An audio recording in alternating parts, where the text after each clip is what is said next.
Data science is evolving, machine learning is evolving. The impact of mobile phone data is so expansive, it seems that it has no limits.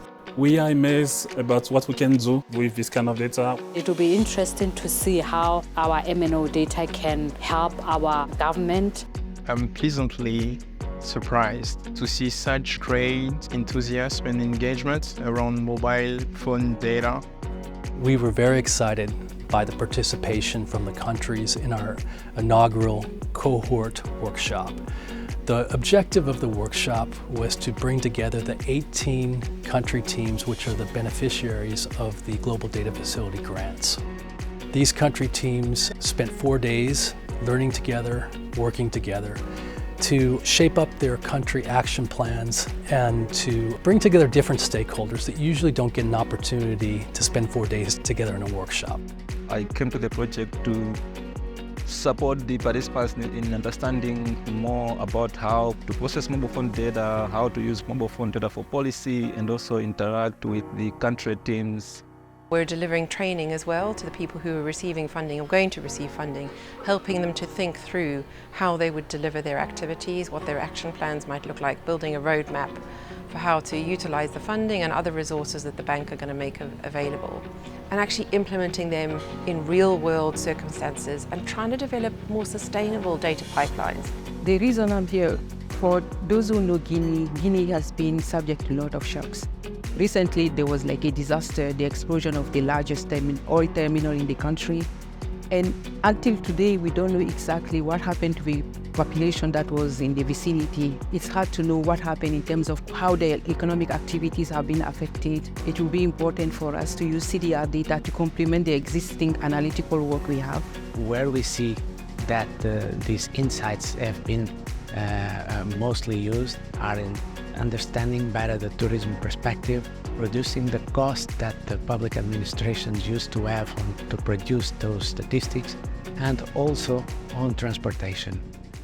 Saber dónde están los pobres, en dónde viven y en qué condiciones permiten en términos de policy poder destinar de mejor manera recursos a aquellas poblaciones que necesitan de una u otra manera algún tipo de apoyo, ya sea económico o sea un apoyo en términos de algo de acceso a educación o de salud. I saw colleagues who bring in a lot of motivation, a lot of ideas on how to use mobile phone data for better decision making in the public space. Working together, we feel that we will achieve the common goal, which is really helping countries produce the data that they need to track development goals. In my case, it was the first exposure to this kind of data, because we know that this data exists, but sometimes academics, we don't know exactly what it looks like, what is the power, how powerful it is.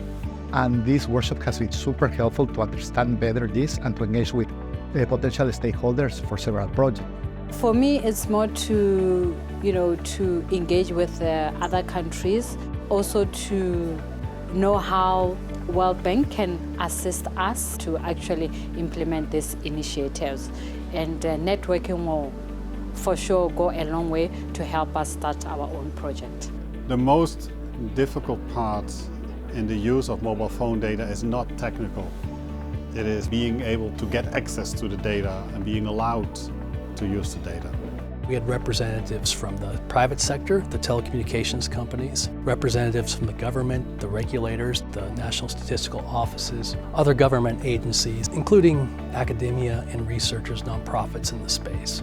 So going into this, we knew we had some of the best firms, nonprofits, World Bank task teams with a lot of experience in working with mobile phone data.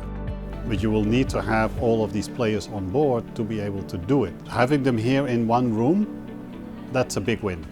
It really was an incredible opportunity for us to collaborate, for discussions to happen, for hard discussions to happen. But in the end, we've seen really successful outputs coming out and action plans that we're now excited to see how they will be implemented going forward. So over the next 2 years, these countries, depending on where they're at, they'll start activities to raise awareness, to build partnerships, to provision the mobile phone data infrastructure, to develop the methodologies and use cases. Through this cohort one phase of the program, what we hope to do is to take stock of where we are and conduct a mobile data readiness assessment. Once that is done, then we are going to, through the action plan that we'll develop here, identify the specific use cases and the sectors. We're seeing the government coming to us saying, we want to use this new data source. We see potential for this. We see that it can have impact in our countries. And so I think for the first time, we have this amazing opportunity where we can put this data to action because we've aligned all of those key stakeholders that are needed, and they're the ones that are pushing to make this happen. Since we got our hands on this data many years ago already, we very soon realized the huge potential of mobile phone data for policy applications. And after this conference, I think I'm even more optimistic that this is going to happen in more and more countries in the near future. You know, you have the data, yes, it's important, it will give you the insights, but who's going to take the action? It's not the data, it's actually people. This is not just about the data, it's about building communities that actually tackle the challenges that day-to-day people actually face. So I was just very impressed with everybody kind of buying into the message. If you want to go far, you really do need to work together. And we closed the workshop with a collective handshake to signal that we are in this together. We're working together as organizations, and countries are working together across the public-private sector boundaries to build their pipelines to use mobile phone data for policy.